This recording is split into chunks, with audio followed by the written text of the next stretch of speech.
Hello dear students. तो आज हम पढ़ते हैं प्रेजेंट परफेक्ट कंटिन्यूअस टेंस। तो चलिए हम देखते हैं कि प्रेजेंट परफेक्ट कंटिन्यूअस टेंस होता क्या है।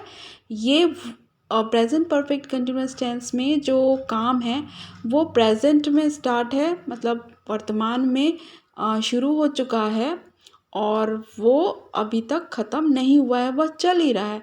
तो हम इसको क्या बोलते हैं? Present perfect continuous tense. और हाँ, सब्जेक्ट के हिसाब से इसमें हम क्या लगाएंगे? हैज़ बीन या हैव बीन। अगर वो सिंगुलर होगा तो हैज़ बीन, और अगर प्लूरल है तो हैव बीन। और वर्ब जो हम यूज़ करेंगे उसमें हम लगा देते हैं ing।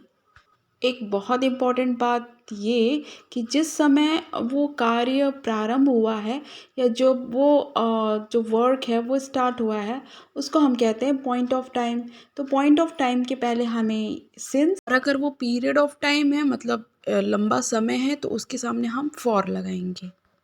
तो देखो डियर स्टूडेंट्स, यहाँ पे हमारे पास दो सेंटेंसेस हैं। आई हैव बीन वेटिंग, है ना। हमने क्या बताया था इसके रूल में कि हैज़ बीन या हैव बीन लगाते हैं। और जो वर्ब होता है जैसे कि पहले सेंटेंसेस में आप देख रहे हो कि वर्ब क्या है? वेट, और उसमें हम लगा दिए हैं ing। I have been waiting, मैं इंतज़ार कर रहा हूँ। फॉर यू सिंस मॉर्निंग, मैं तुम्हारा इंतज़ार कर रहा हूँ सिंस मॉर्निंग यानी सुबह से। You have been reading since 4 o'clock, तुम पढ़ रहे हो सिंस 4 o'clock यानी 4 बजे से पढ़ रहे हो।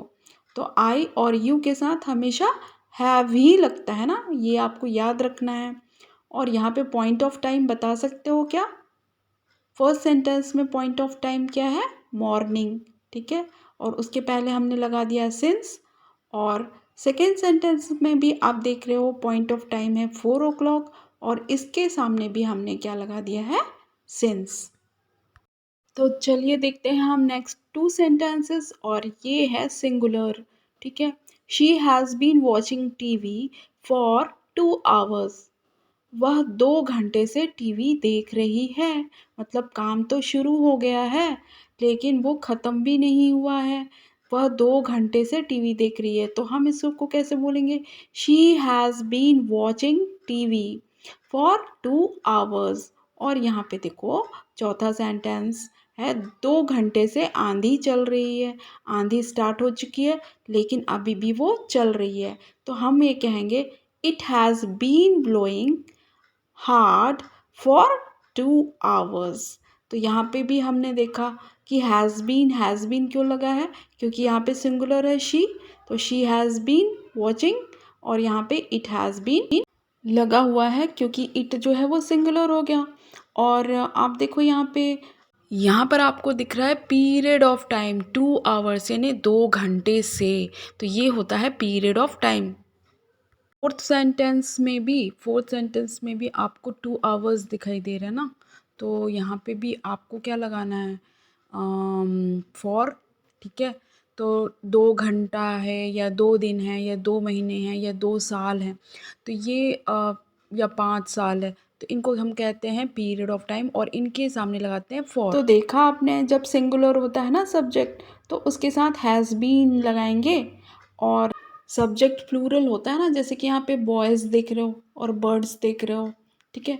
तो यहाँ पे जो सब्जेक्ट है यहाँ पे बॉयज़ है और यहाँ पे बर्ड्स। तो सब्जेक्ट अगर प्लूरल हो गया तो अब हम लगाएंगे हैव बीन, ठीक है। तो बॉयज़ हैव बीन प्लेइंग, लड़के खेल रहे हैं सिंस मॉर्निंग, सुबह से खेल रहे हैं। तो फिर यहाँ पे हो गया आपका सिंस मॉर्निंग। और birds have been flying since 5 o'clock, और चिड़िया जो हैं वो सुबह 5 बजे से उड़ ही रहे हैं। तो इस तरह से हम प्रेजेंट परफेक्ट कंटिन्यूअस को आसानी से समझ सकते हैं। तो आशा है कि आपको ये वीडियो अच्छा लगा होगा और प्रेजेंट परफेक्ट कंटिन्यूअस टेंस को आपने समझ लिया होगा। तो अगर ये वीडियो आपको पसंद आता है तो इसको आप लाइक, शेयर और सब्सक्राइब करो। और थैंक्स फॉर वॉचिंग।